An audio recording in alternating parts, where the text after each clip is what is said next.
everyone, this is FantasyEsque, and welcome back to the Sims 4 Vampire Amazon Royal Saga with the Salazar Coven.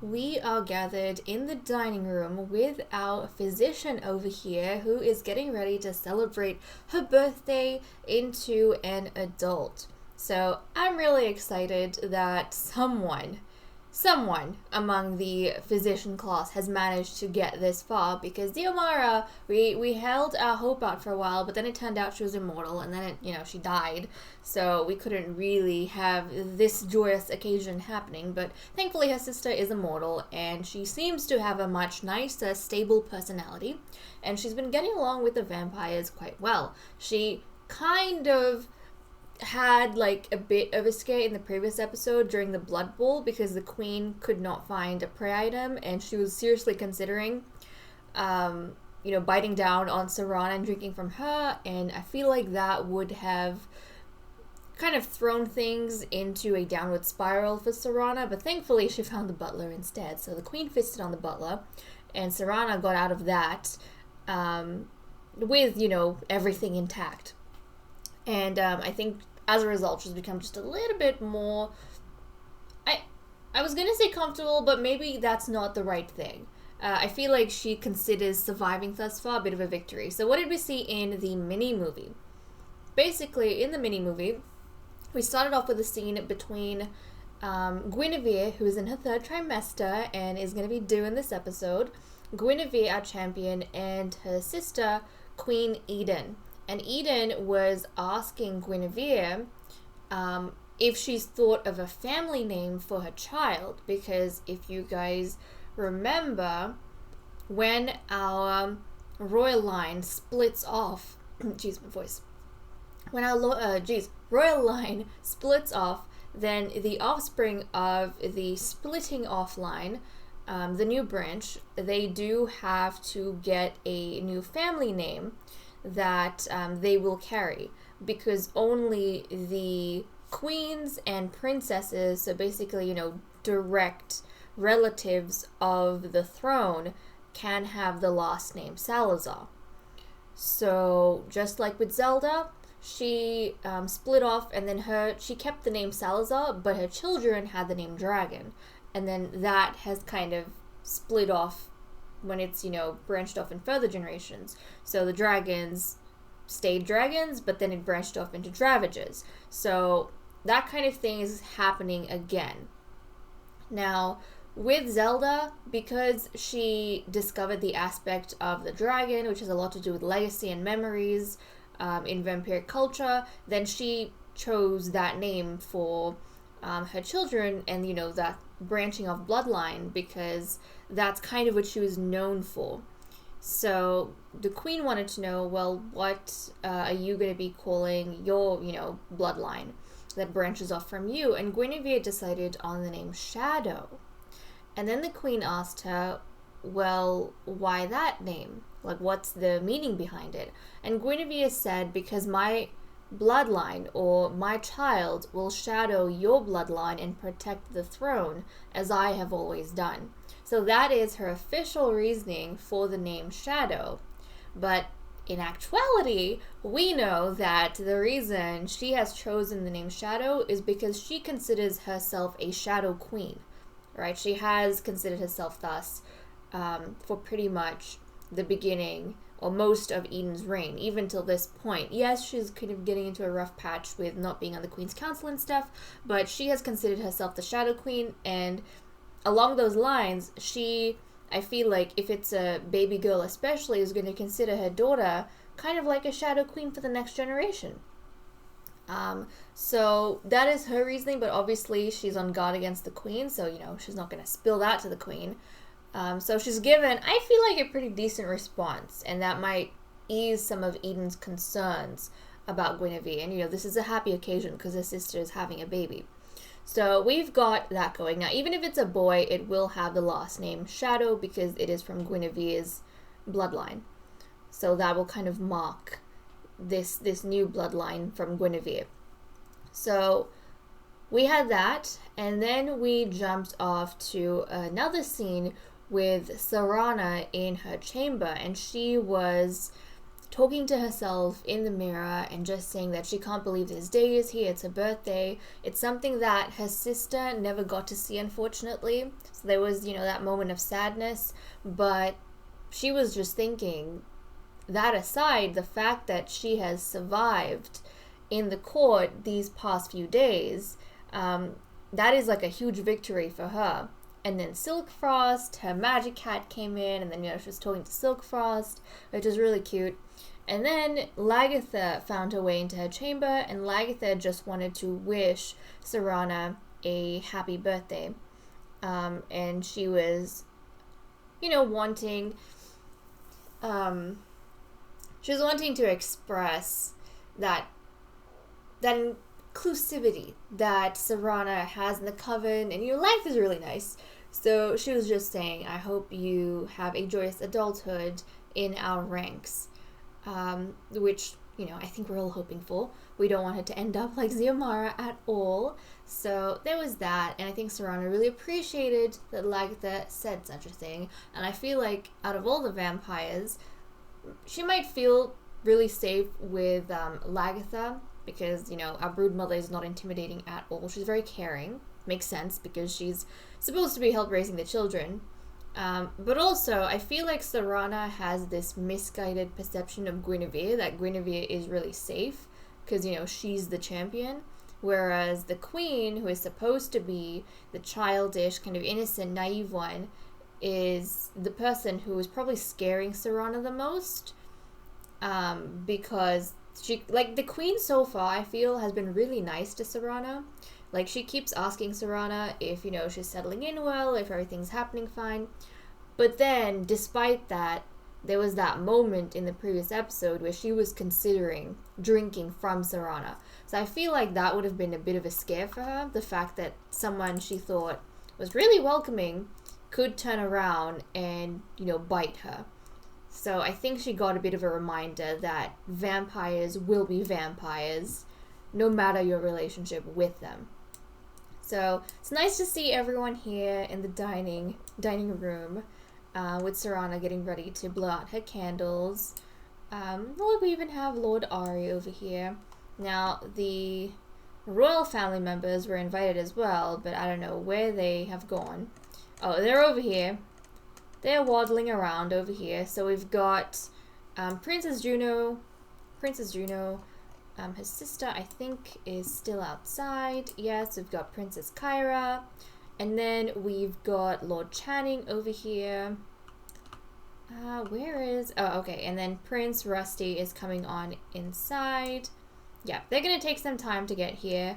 But I think I'm okay to get our lovely Serana to blow out the candles. So let's go ahead and do exactly that. We're going to blow out the candles. She's going to celebrate her birthday. And I'm really happy that she has managed to get this far.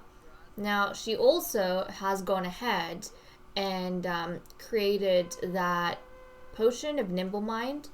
Or, she's discovered the potion of Nimble Mind. So she can totally go ahead and start working on that particular cure for Elaine. Now, Elaine hasn't been able to attend because she's still under lock and key. So let's... You know what? Have your birthday cake. Have your birthday cake. Let's go eat. Oh, and that's right. Food is important because the children can eat the food. The children can eat the food. The vampires can't, like the adults and the teens.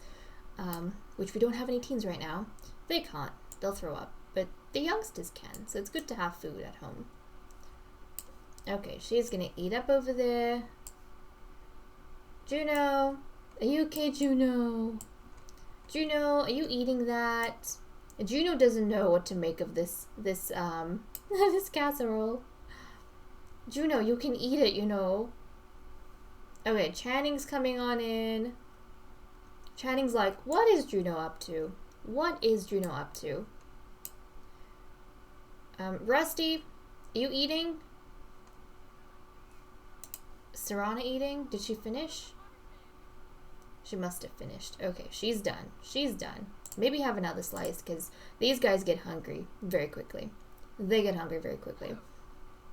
But Serana, she has to make a batch of the Nimble Mind potions and then deliver them to Elaine so that we can get Elaine like back on track, have her return to us and back to normal. But that is something that we will be doing when we have a bit more of a break between the festivities, because we did have the Blood Bowl, so we were kind of busy doing stuff there. And then we have this birthday for Serana, and then Guinevere is going to be due really soon. So I do think we're going to be taking things a little bit slow. Just a little bit, because we have, you know, stuff to focus on. But I might be able to squeeze that in between all these other things going on. So we'll have to see about that. But it's definitely a goal that we have. Right now, Elaine, I feel like this is also kind of a safe time for the court in general, because... Oh no, what's happening? Catherine, are you flirting with Serana? Please don't. Please don't. This is how things went downhill for Xiomara. When you two got into a relationship is when things started going downhill. So please refrain from such activities. Thank you. But, yeah, that's something I want to be working on. But I do feel like it's a safe time because Elaine, when she's under lock and key, like, she can't really do anything and she's not in the frame of mind to be plotting right now. So I feel like everyone's safe. And, oh, Kyra, you snuck in there. You snuck in there and you're having the cake. Oh, she's so cute. She is so cute. And then we've got Silk Frost over there. Oh, Silk Frost. Okay, I do want to also, guys, give Serana a makeover now that she is an adult. And at first I was thinking maybe I won't make her makeover that drastic because, you know, she just joined and she just had a makeover. But actually, I feel like this is like a huge milestone for her. Not just because she's an adult now in the coven, but because she made it this far when her sister didn't. You know, she is of age to procreate now. So she falls into that age range that the spellcasters normally start having their children at to extend their bloodline. So I feel like it's, and you know, she survived her first few days in court. So I feel like she needs a solid makeover to kind of show that she is not the young and unsure Serana that stumbled into court. No, she is the more, she's the more settled Serana that is sure of like where she's at and her place in the court and what she's capable of and what people expect from her. Like when she stumbled in here, I feel like it was more stumbling around trying to figure out, okay, wait, what am I supposed to do? What's kind of the standard that I'm supposed to meet? Who are my friends? Who are not my friends? Whereas now she started working things out a little bit more.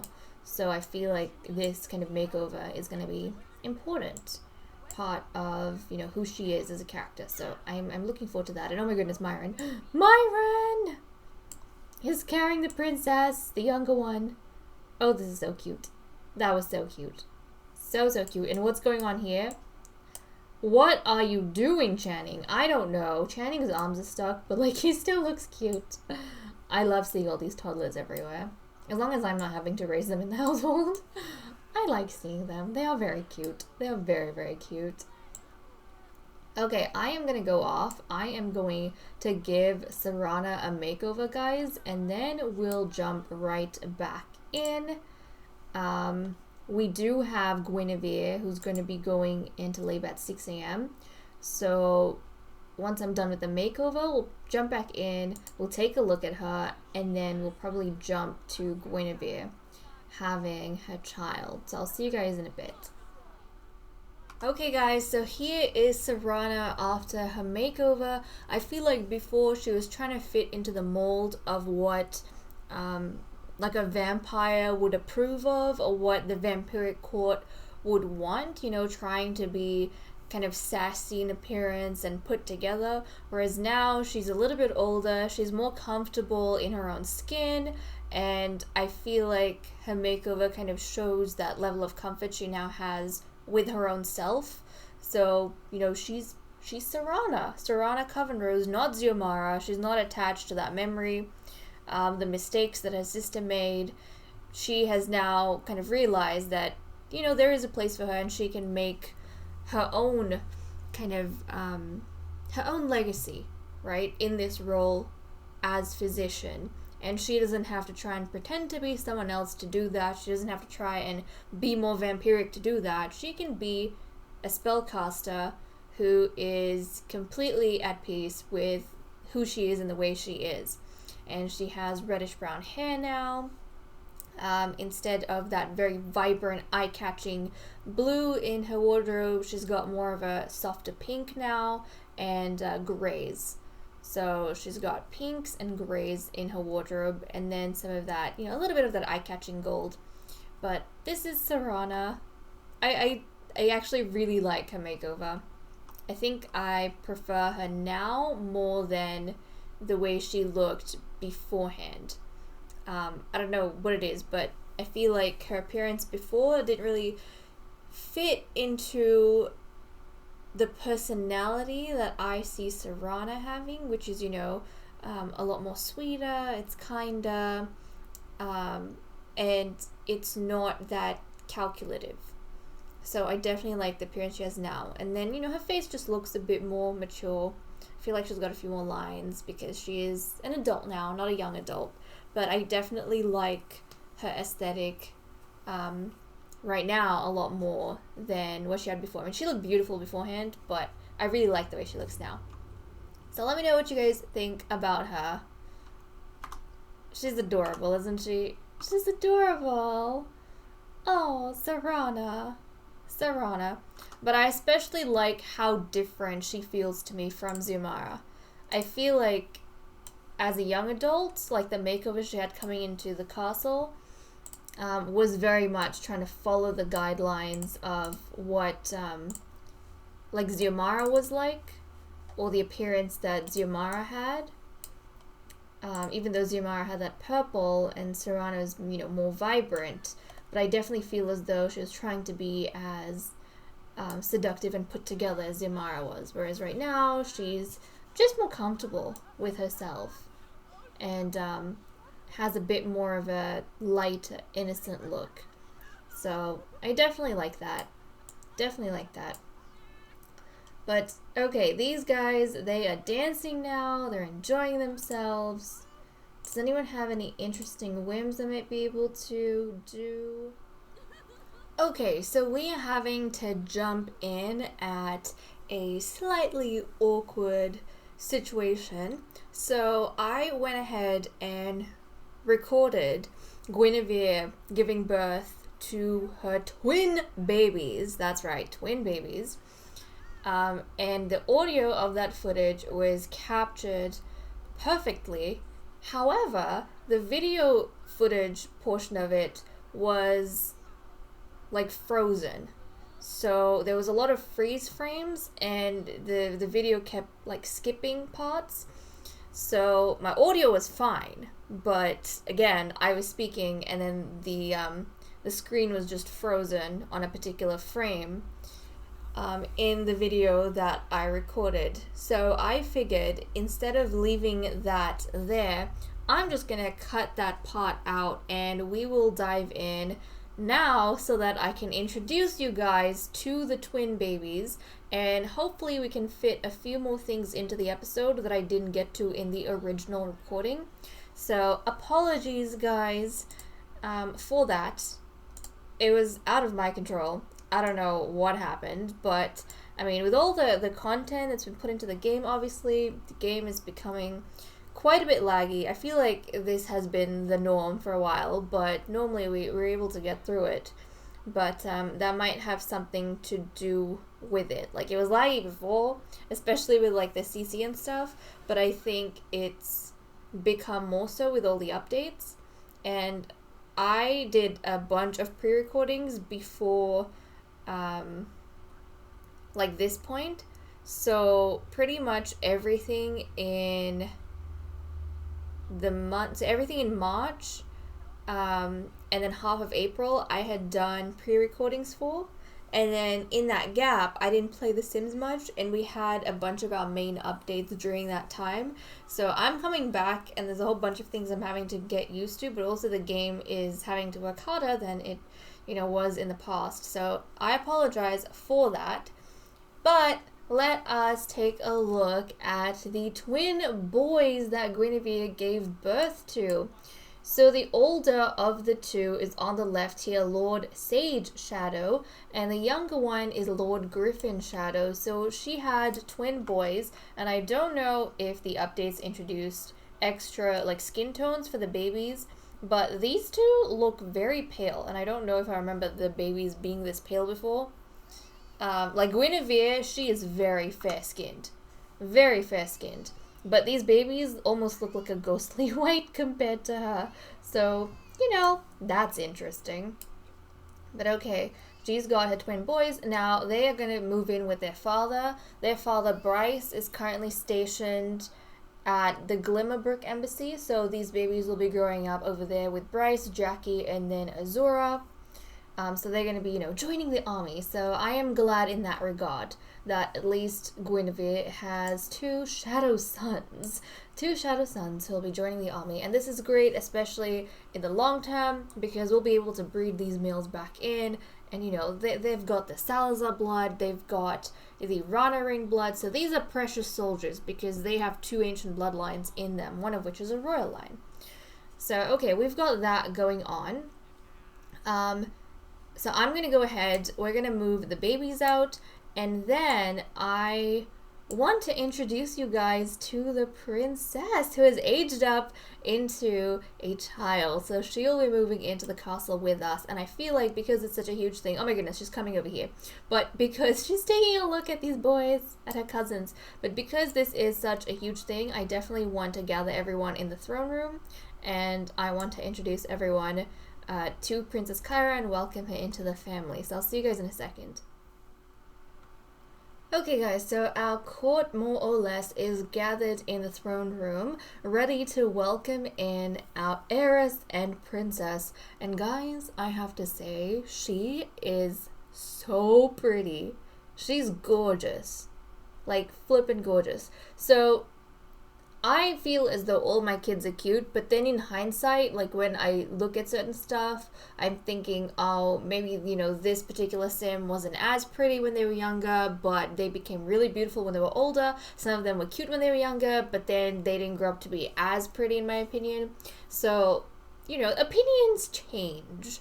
And also certain personalities make me, like, find them more appealing than they were before. And vice versa. But I remember when Guinevere and Eden were young, like when they were children, they looked cute, but they weren't necessarily like gorgeous, but they looked cute. Their mother, Aphrodite, on the other hand, was like not pretty at all, I feel like. I mean, she was also a really cute kid, but she wasn't the striking, pretty sort. Kyra, guys, she is gorgeous. Like, I am so excited that she has the big bug eyes from her father. Like, thank goodness. But she inherited, like, all of the beauty from her father, I have to say. So let's take a look at her. I am just so excited to have her with. Look at her, guys. Look at her. She is so flippin' cute and pretty. She's just gorgeous. This child is gorgeous. I thought she was like so cute and appealing as a toddler, and I am so glad that translated into her being a child. Like, I did not change anything. Just like I normally don't mess with their genetics. I keep them as they are. But she did not disappoint. Look at her. Look at this, guys. Look at this gorgeous, gorgeous creature. I mean, she has her circlet, of course, the gold wine to show that she is in line, or she's, the heiress, currently in line for the throne. And she's got those just pretty jewelry, makes her look so good. And that hair. Oh, she's adorable. But her eyes, like, most importantly, her lips are really pretty too, but she's got just the gorgeous eyes. I think she might have gotten her lips from Eden. I'm not entirely sure. Maybe it's a mix of Eden and Blaze, but her eyes are definitely Blaze's, and they look gorgeous, and I'm so excited because I told you guys, my one aim and hope was that these babies would inherit their father's, like, big bug eyes, because I just find that so beautiful. And she did. She flippin' did. So I am hella excited. And she's got a tooth gap. Like, isn't that adorable? She's got a tooth gap. I wonder who she inherits that from. Did she get that from her mother? I don't think Eden has a tooth gap, does she? Someone did. Eden doesn't. Eden does not. But I'm wondering who. I feel like someone had a tooth gap, but I just can't remember who it was. Maybe when they were younger they had a tooth gap and then they grew out of it? Maybe. But she looks so cute and so pretty. She's such a pretty princess. And now for her trait, guys. So our princess over here is actually a cat lover. And that's like the random trait she rolled. And I was wondering, well, do I keep it? Because, like, how does that translate to her personality as a vampire, right?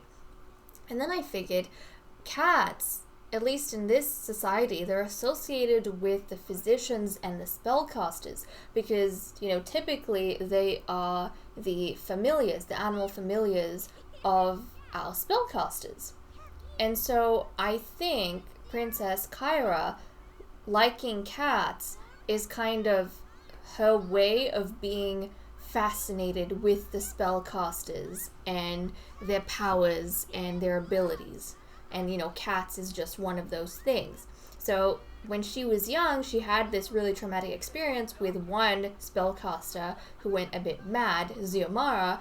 And, for some children, that might have kind of broken them down and might have given them some really negative traits in life or habits in life.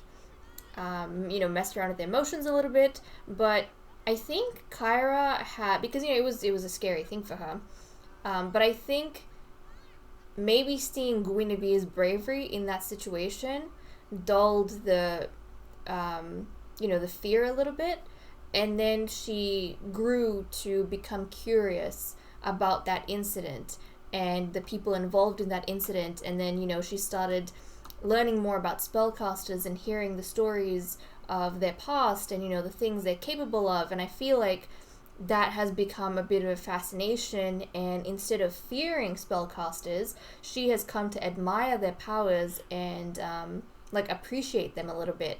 So I feel like she would absolutely love Silkfrost. But also, I think she would want to be fast friends with our physician right now. Because she kind of respects the abilities that our physician has, which, are different to that of like a vampire, what a vampirist might possess. So that's kind of cool and interesting because I feel like this might be one of the first instances of, you know, someone who might potentially be on the throne actually looking up to spellcasters. So our princess actually admires and, you know, she enjoys the concept, the idea of a spellcaster and how they're different and what they're able to do, their capabilities. So rather than being afraid of it, she finds it intriguing and interesting. So I'm really excited to have a princess with that mindset in the coven. You know, someone who is not evil, at least not yet, but someone who's not evil, someone who looks up to a legendary vampiress like Guinevere, or, you know, a champion who is heroic. So a heroic vampiress like Guinevere, but also someone who doesn't look down on the spellcasters, but someone who admires them and their talents. So I feel like that makes for a very interesting mix. And I'm so excited to see how she's going to interact with everyone now that she's here with us. So I am all for Princess Kyra's inclusion into the castle, and she's just so sweet and so pretty, and I love it so much. And we only have 2 girls right now. We have Kyra and Juno, guys. We have had quite a few pregnancies, I feel like, so far, but we have just, I think we've had at this point maybe 6 pregnancies. Correct me if I'm wrong, but I think we've had 6 pregnancies at this point, and we only have 2 baby girls. So we have space for like 4 more baby girls, and if we're gonna get babies as pretty as this, like, I am so hyped to have more of them in the coven, or, you know, have the remaining 4. I'm just so excited. I don't know who they're gonna come from, where they're gonna come from, but I am very, very excited. But also, you know, we have 2 princesses down. I wouldn't mind it if our queen had a 3rd. Like, my favorite instances is when we have 3 princesses. That for me is the most fun, because I don't know who the throne is going to go to, and I love I love seeing who is going to end up with the crown among 3 sisters. With Guinevere and Eden, it was just the 2, which is better than 1, because it's exciting when you don't know for sure what's going to happen at the end. But I love it when we have 3. So I'm pretty sure we had the first generation, we had 3 daughters, but 1 died, so then we only ended up having a battle between 2. And then second generation, we had 3 daughters, but 1 died, and then we ended up having a battle between 2. And then that was third. Yeah, third generation had how many daughters? Third generation had 3 daughters, and we had a battle between 3 because all 3 of them survived. And then fourth generation only had the 1 daughter. So that, for me, I wouldn't say it was boring, but like, we already knew who was going to be the heiress and the next queen, so that didn't make it as exciting personally. And then 5th generation, we had 2 daughters. So 2 daughters, that was Eden and Guinevere. And like, they are 6th generation, but they were born in the 5th generation. So we had the 2 daughters, and so, things were still exciting, but it would have been more exciting if we had 3 princesses, I think. So I'm hoping we get 3 this time around. That would be so fun. But okay, I'm done hyping up Princess Kyra. Let me know what you think about her. I flippin' love her already. But she's already been assigned kind of her bed down at the children's quarters over here. And now I am going to get Serana to go ahead and make that potion of nimble mind, hopefully. Because we need to go cure Elaine. Elaine's been waiting for a while now, so we should probably go cure Elaine. And Silk Frost over here is struggling a little bit with this illness of his, but hopefully he's okay at some point, because we have things we need to do, okay? We have stuff to do, unfortunately, so we can't run around. For Silk Frost, we actually have to get that potion of nimble mind to help cure Elaine from whatever the hell Xiomara did to her.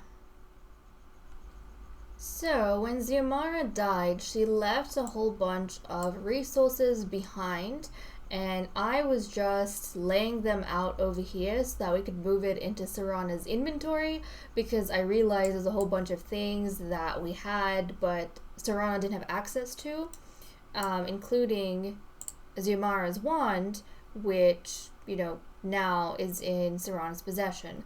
But it just looked so cool, all of these things lined up that Xiomara had bought but never really used.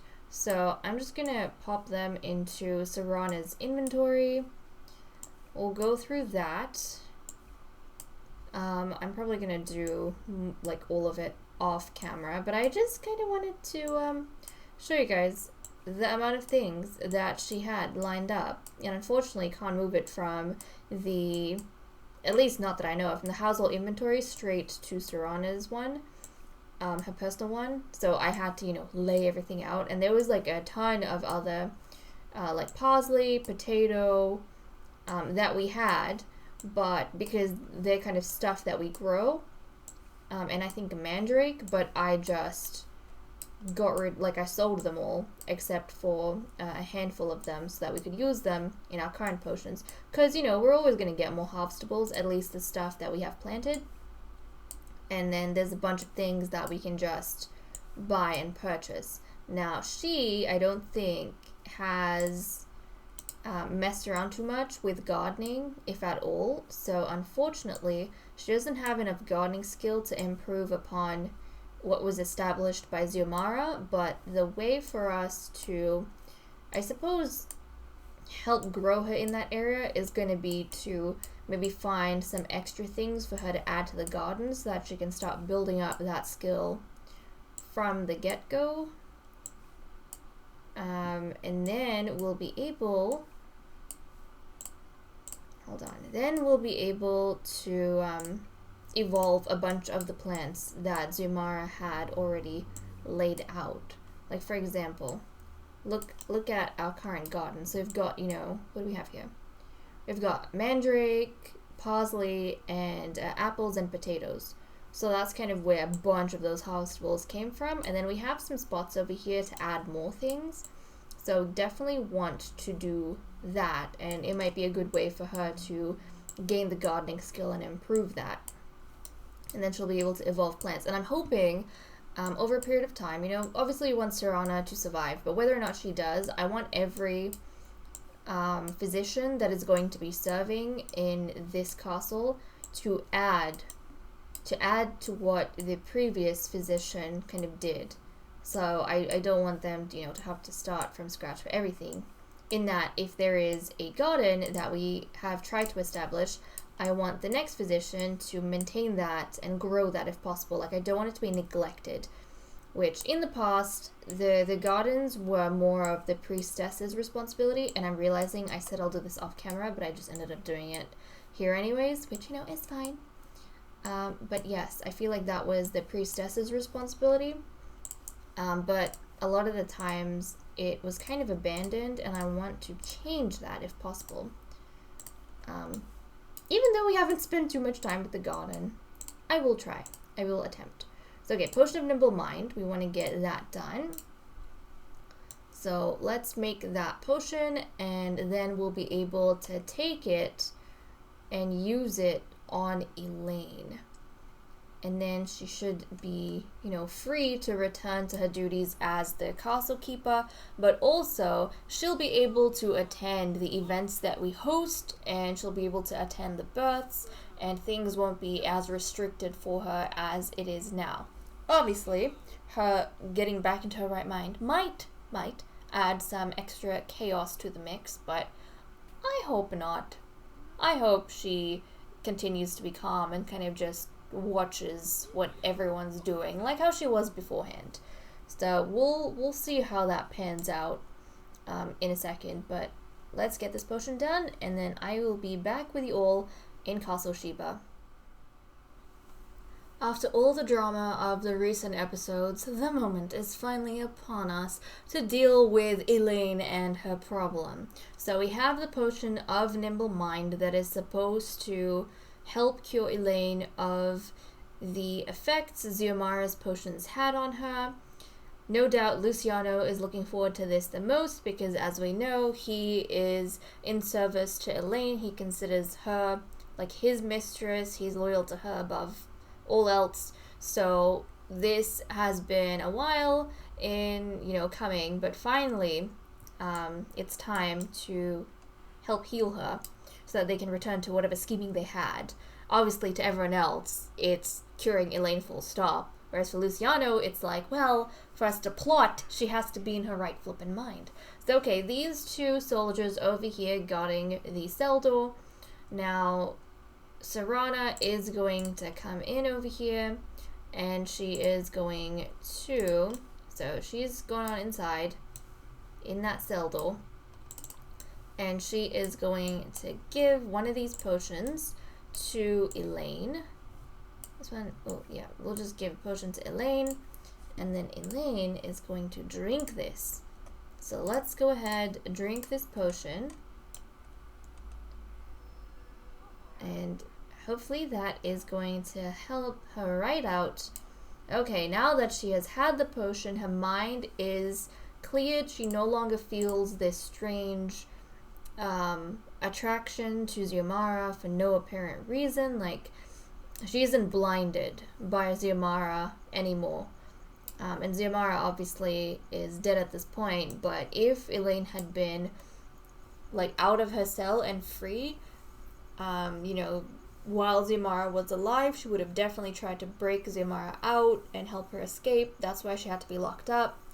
But now that the, and even if, you know, she was allowed to be free at this point, she might even take revenge for Xiomara because of those uncontrollable feelings. But because they have now been dealt with, you know, cured because of this potion, she can walk out of the cell now because she doesn't feel that attachment to Xiomara anymore. She knows that she has memory of everything that happened, but she's no longer driven by the same emotions.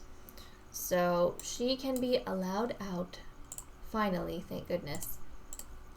So Serana is gonna go on out here, and Elaine is gonna step out of her cell, and Luciano is no doubt going to be absolutely delighted to have her return to their ranks. So he is going to probably go ahead and, you know, let her know that he's glad that they have her back with them. And that their castle keeper is returning to her role as castle keeper. So there we go. Now, both of these soldiers are supposed to be under her supervision, but all of them are supposed to be loyal to the crown. Blaze is, you know, doing that. He's loyal. They're supposed to be loyal. Well, the soldiers are supposed to be loyal to Guinevere above Elaine, and then to the queen above Guinevere. Blaze is kind of, you know, being that way. He's loyal to Guinevere above Elaine, and then he's loyal to Eden above Guinevere. I mean, he is Kyra's father. But Luciano, he's Juno's father, but not so much. He is loyal to Elaine above anyone else. And so he and his brother, they have different interests, I suppose. Now, Luciano is aware of Blaze's loyalties and where they lie. And he tries to use that to his advantage when he and Elaine require it. Blaze, on the other hand, is not so clear on his brother's true nature. But so far, you know, they have managed to stick to each other. So I'm pretty happy about that. But let me just take a look at Blaze. Like, all of his beauty has gone to his daughter. And I want to take a look at him because I am curious about some of, you know, the features that they have. So, yeah, I definitely think her lips, like, she got from... I think her lips she got from her mother, but it might even be a blend of the two. I feel like her lips might be a blend of the two parents, but the eyes and, you know, I think the facial structure she got from her father. So, yeah, there is that. I'm actually really excited. Like, her brows and everything, and her eyes, she got that from her father. And then Juno, I feel like Juno looks a bit more like her mother than Kyra does. Juno and Kyra, we could tell when they were toddlers, they look different from each other. I think Juno takes more of her mother's features than Kyra does. So that's going to be interesting to see how Juno looks. Because they have different fathers, but their fathers are twin brothers and they look exactly the same. But, okay guys, with that said and done, I'm going to leave off here. Thank you so much for watching. I hope you all enjoyed, and I will see you all next time. Bye-bye.